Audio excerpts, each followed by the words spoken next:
That was fun. Oh man, that was great conversation. It's what a trip, man. It's funny the similarities that I felt with what she was talking about, and I'm sure as you've seen in my experience, there was so many synchronicities and kind of what she had been going through, the experience, um, personal experiences, and the way she projected and kind of looked at life. It was man, massive pitfalls. It gets tricky out there.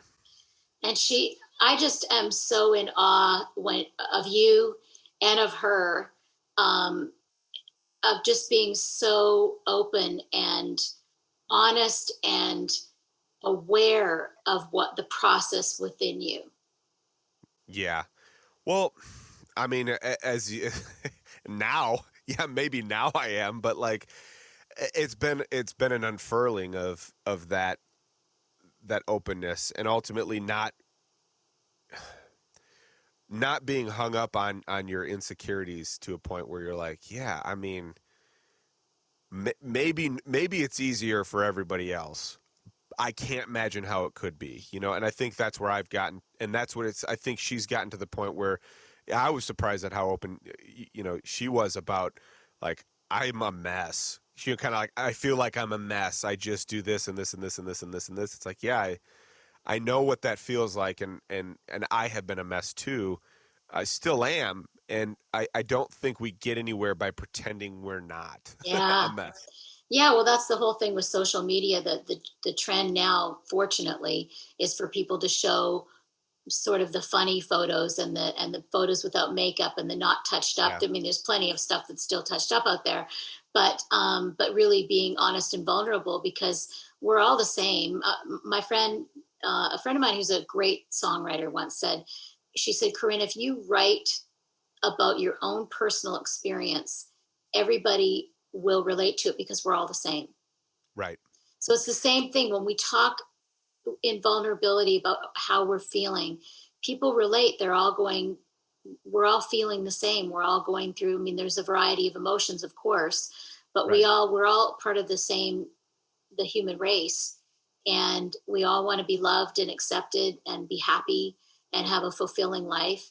And then, fortunately on this podcast, we're, able to talk to people that are similar in that they're seekers. There certainly are Right. plenty of people that don't question their thinking and their conditioning or whatever, religion or whatever, which is fine.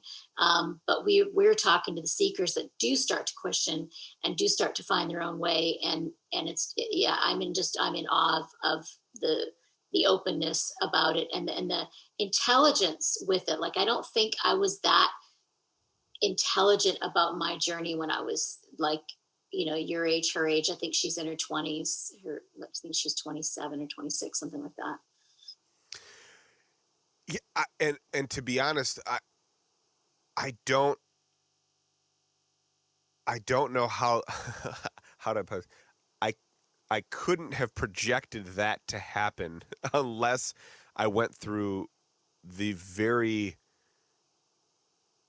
yeah, I mean, it's been a bitch of a fucking spiritual journey of reflection, and it really comes down to that meditation practice of deep diving into, the programming, and that's why I felt urged to make sure she knew that what she was talking about, of like, okay, she was just, very matter of fact of, now this is my new practice, has been, kind of going over my past and my childhood, and finding that program, and like, man, I emotionally, that's a minefield, because it could, inevitably, there are things that you will find that affect you in ways that you don't even know will affect you yet, or however you put that. It's like you're going to hit some things that are going to attach to you and create different pathways, or they're going to open up different patterns or different programs, and it's almost like computer viruses, to a large degree, when you hit and opening up these little memory packages. Man, it's not, I wouldn't I would only warn somebody about not doing that lightly. But then also, if you are doing that, just make sure you understand how powerful that's going to be for you, and to that's a noble cause. It takes a lot to do that, and I think that's ultimately what brings out, um, particularly in that conversation, you see so much awareness of the intellectual. I love that we hung out on that concept for a little bit, the intellectualizing the spiritual journey to the point where you're not really being aware or present. You're just you're very mind It's a oriented. concept. It's a It's a concept, yes. concept. Yeah. Yeah. You're not living it. It's a concept. Yeah. You're stuck in the structure of knowing without that wisdom of experiencing. And without the wisdom of experiencing, I don't think you're going to have the honesty, the humbleness, the realness about your own state, the accountability, the empathy, the compassion. That comes, I think that comes more with experience and having the wisdom than it does with the knowing. Yeah. I mean, yeah, absolutely. Um, I just love the fact that there's so many different ways to get to the same thing. Yes. It's like Yeah. you've gotten to it in your way. She's gotten to it in her way. All my spiritual teachers that I listen to them, and I personally, for me, because I've got other friends that have sort of done the psychotherapy way, and then maybe they found meditation or whatever, the whatever different ways to kind of get through that conditioning. As there's many different ways Yeah. to the one truth. It's like, and not there's no one solution fits all. And for me, I feel like I've come through so much of this through the back door of meditation, because meditation was always it for me. It was just it from the time I started in my 20s. And then I never stopped meditating a few hours a day. And then I did the big silent retreat, and I found the universe inside myself before I was even 30, right? Because Right. of all the silence that I did. And then, but there was an integration process and then a reconciliation of conditioning and childhood, but I came into it from the back door, sort of through like then all of the healing of relationships, healing of communication came out as a byproduct of the daily meditation practice and of that Right. experience.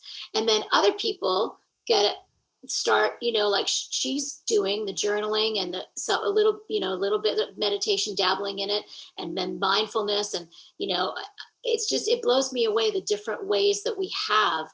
And I think just the common thread then that we're talking about is that seeker in all of us that seeks our own journey to become the hero of our own journey and to find our pathway to freedom, to truth, to breaking down the conditioning, all of that. Yeah, man, and that's ultimately you this it you have I think you have to have a self-reflection process in your life to get to those absolute truths, if we can sum that up. And I think, I think in maybe in a few of the other podcasts, we've talked about religion and the dogma that has kind of contained, um, personally my experience, but a lot of people's experience. I want to make sure that I articulate that it's not dogma and religion itself that I have a problem with. I don't mind that you're a Christian if that's your path. I don't mind if you are in Judaism or if you're in Buddhism. It doesn't matter to me what your faith is, as long as your faith is giving you that self-reflective process. What I think I get really upset with and frustrated with is in certain dogmas or in many dogmas is the the process that, well, this is our way, but then this is the only way that you're going to discover that enlightenment, that awareness. That's when I start to have a problem, because it at some point all the scripture, all the learning, all the teachers, they'll get you to the wilderness, and they'll prepare you to go into the wilderness of your own mind, into your own experience, into your own programming. But you can't take anybody else with you through that deprogramming process, because it's nobody else can go into that memory bank that you have of the traumas or the program points where you became and you identified with a belief that ultimately isn't true. Like you have to discover that on your own, in your own time, in your own way. And I get really frustrated when a dogma or religion um, inhibits or convinces somebody that they can't, that they shouldn't. Right. And yet I've been there. Yeah. Um, my feeling now is whenever we point the finger at somebody else, or, and I know you're not pointing the finger at anybody else here, but you still have a bother. You know, I don't know if you have a Right. judgment about it, but it bothers you kind of a little It bit. does. Yes. And it used to bother me too. And what I've come to is everybody just has their own journey. It doesn't, it's like some people are not meant to wake up this lifetime. Some people are meant to be Correct. the assholes this lifetime. Some people, I don't mean that everybody's not waking up as an asshole. I mean, some people are just meant to be. I didn't mean that at all. I'm going to pretend you did. That's awesome. But that's just where they're at. Goes back to our conversation with Erin is accepting people's conditioning to where they're at. It's like Deepak tells this story, and we might have to do a say more about this at another point because I want to find out where this story comes from. But Okay. where there is an ancient culture of natives on an island, and a boat comes, and they've never seen like a big ship before, and so they're not able to see it because they've never seen anything like that before. So they don't even see the ship, and then their shaman, the village shaman, starts looking out and he starts seeing that the ripples in the water are different in one part of the water. And he keeps going out there every day and looking at the ripples. And finally, he's able to see the boat. And when he's able to see the boat, then more people are able to see the boat. So it's like people literally, they can't see it because it's so unfamiliar to them. And they're not meant to. It's like live and let live, accept people with where they're at. We have to be the change. We have to stand strong in who we are. It is about our own journey. It is not about, it's about how we respond to other people, not about how we can control or want them to be. I've had to learn that so many times by being a teacher. It's like, Right. because even being a friend, I have this one friend who, just seemed to go through her lessons in a really difficult way. Like she kept hitting her head against a wall for years, and she'd make the same mistakes over and over again. And I couldn't be around it after a while. And then I realized, I could still not be around it, but I realized, who am I to think that I know what her lessons and how she should get her lessons? Sure. Because Sure. obviously Right. she needs a fucking brick over her head to get her lessons. She Yes. needs it 10 times. Right. I like to think that it only takes a little hammer, and not a brick. Maybe other people have a different opinion, but people get their lessons in different ways, and it's specifically designed for them. And I think the more tolerance and acceptance we can have, that the more energy we have to focus on us. Because I think anytime we look at what somebody else is not doing, it's taking on the attention off of what we taking responsibility for our life and everything in it. Yes, and that's the masterful perspective of what I was talking about. That is exactly right. I am hung up on it, and I think it comes from a place of maybe I've just always felt like I'm on the defensive when it comes to. Maybe I feel judged. Maybe I judge myself, but I feel judged or put into a position where I have to explain why I'm not a Christian or why I'm not of a faith. And a lot of it comes through, my family is, big into to Christianity and different denominations. And so it's very present.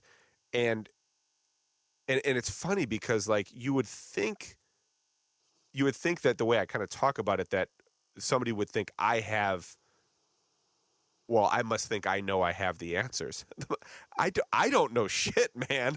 Like that's my whole thing is like, I don't know that much, but I know what works and what doesn't work for me because of the process that I've gone through.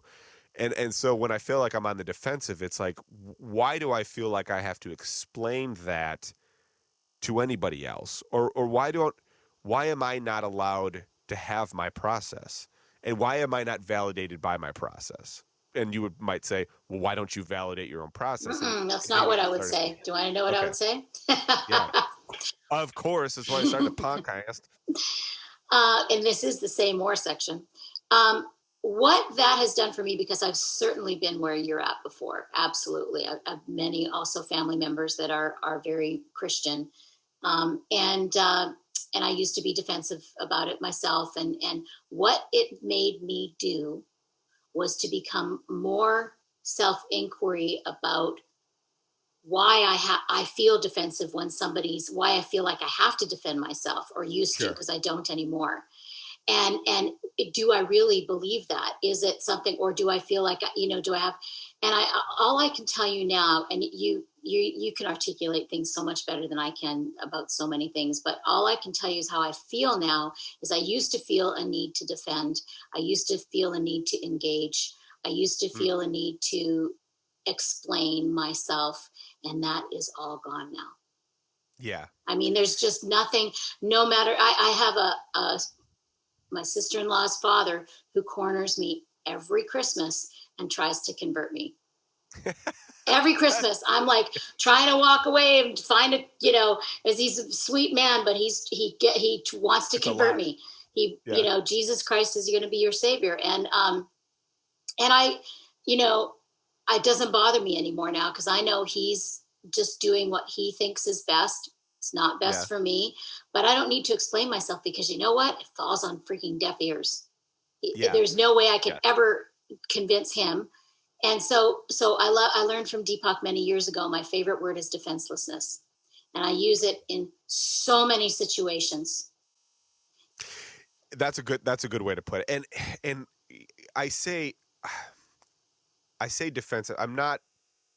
It's a weird. It's really hard. It is actually hard for me to articulate. And I've had some really great conversations with certain family members who are, deeper in like a Catholic faith, which is, pretty rigid in rules and regulations of literally everything. They got they got everything so portioned out for you, and now. And I think in one of the other say mores we talked about the story where Buddha argued with the Christian man forever. Finally the Christian man said, oh, you are right. And he's like, well, I encourage you to go back to your faith. And I've been coming more from that. I certainly don't like to evangelize against, any kind of religion. And we had this conversation, I think when I was in Nashville last, about, you can get to a spiritual point, a spiritual openness where you're a spiritual openness evangelist almost, where you're like, no, it's about, you could be an evangelist for meditation to the point where it becomes disingenuous and you're trying to convert all these people. And I definitely don't approach it from that point, but it's funny. Meg is a great reflective surface for me because she always sees this angle that I can never see about myself. Um, it doesn't generally come from a gentle, caring space from her. She's very aggressive with it. She almost gets like really excited when she can call me out on something because I don't know why. Maybe she likes to see me vulnerable, which is a whole other dark path that we could talk about. But she brings up a lot of how I do change even when my parents are around. I'm not I'm getting better, but I'm not the same person. And a lot of it is, I think it spawns from I don't really know. I think I do know. I kind of know how my dad thinks of me, but I don't really know. He's not very forthcoming with his. Um, he doesn't like to just project his opinions all over the place, and I respect that. But at some point, it's like, well, can we be real? And maybe I still want to just be seen by this authority figure, this father figure in my life. When really most of the time I feel like I'm this anomaly of the three kids. It's like, well, that's Sean doing his thing, and I can't relate to that. And I think I'm letting go of that too. I am becoming defenseless about that, too. And all of it it's a really deep, long process. And this is a great conversation to have in front of however many people might hear it because, yeah, I've intellectualized this for a long time, and I've even become so profoundly aware of this story and the attachments and the identities, and yet it is still attached. is still that sticky Velcro that you talk about. It is not awareness and the practice of awareness and the consistency of awareness is not a one time and you're done kind of a thing. You maintain and then you go deeper and you maintain and you maintain. You do all this maintenance of awareness. But yeah, I am just as vulnerable to all the things that I think, Erin mentioned, the stories, they're very deep rooted. That can't be understated, right? You got to know how deep rooted some of these things can be and how hell bent on self preservation these identities are. That they don't let go easy. You're dealing with almost a whole nother beingness inside of you. It's this beingness of unconscious programming that does not want to be deprogrammed. It's not how it works. So Eckhart Tolle talks about it as the pain body. It's like a little creature.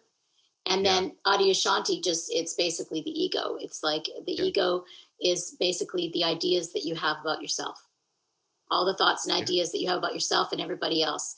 And the pain body is it's the same as the ego, and it's all this fabrication in your head. And so, on one hand, yes, it can take years, but on the other hand, Sean, it can happen in a moment. Right. Right? It's a moment of grace where if you're really in the moment, purely in the moment, the having that first piece of pizza, that first bite of pizza where you're not thinking about anything else. That's where the ecstasy and where the truth is. With the stories drop away, the judgments drop away, it's just now. And that can happen in a moment for anybody. And so you can, it's like, so for whatever reason, I needed this journey, but as I'm writing my book, I'm like, man, was I making things difficult for myself. It's like, and it was all here. It was all this Yeah. struggle within my own being. It's like, but I guess I needed that to get to where I am. And it feels like it's so much sweeter than maybe having just, because I had sort of moments of awakening in my 30s, and then the conditioning would sort of come back in again. And it was when I had the awakenings in my 30s, it was sweet and it was incredibly blissful. But now it's like this rich sweetness that's grounded. Mm. I'm not saying it's over by any stretch. It's just beginning, right?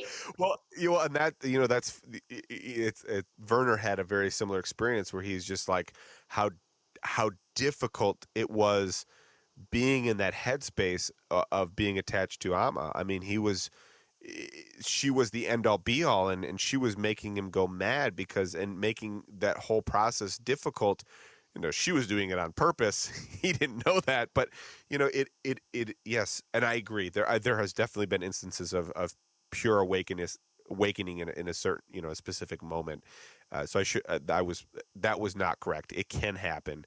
That has not been my experience. It's weird. It is this momentary awareness, this momentary awakenness, and then bringing that into every moment while you walk through life. That is the sticky Velcro aspect that I've found is, and then just taking it with you all the time, man, and just taking that presence and it becomes fun eventually. Not right now, and I don't mean to be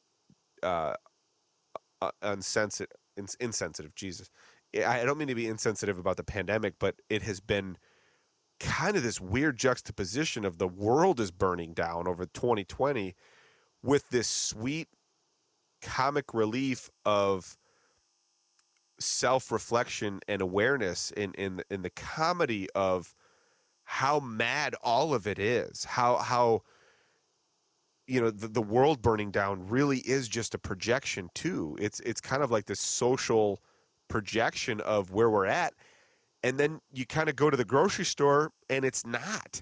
So it really it is two things. There's two things happening at the same time, And that's been a really weird, and I think we may have talked about it, where it's like that's happening internally too. I have this connection with this very pure, soft, gentle peace, and then I have this madness within me, this constant need to worry about money and the future finances and my kids' health and la la la, and just keep going. I mean, the list goes on and on. Hmm.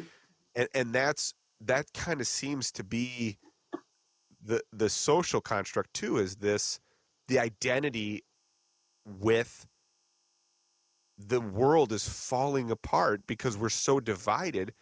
And and I don't think we're that far apart. I don't really think we're all that far apart. You know, we just had the election, and it's almost 50-50. And I would bet you that the majority of the people that actually voted are really not that far apart. It's just their stories that are dividing them. Yeah. There's just Yeah. the story that they're projecting on the other person. And if we just took a moment to realize how much projection we have on other people, you'd realize, like, man, you're dealing with the same issues in everyday life. Everybody's worried about finances. Everybody's worried about their health to some degree or another. We are so similar that it's actually hilarious that we think we're so far apart. Yeah. That's a beautiful, beautiful way to put it. So, yeah, man. But damn, that was an inspiring conversation. And, I encourage her to keep going on. And I encourage anybody else that's on a self inquiry journey, man, just keep diving. I don't know that it gets easier, but it gets sweeter. It's Beautiful. so on that note, Until next time. hell yeah. Love you. Love you.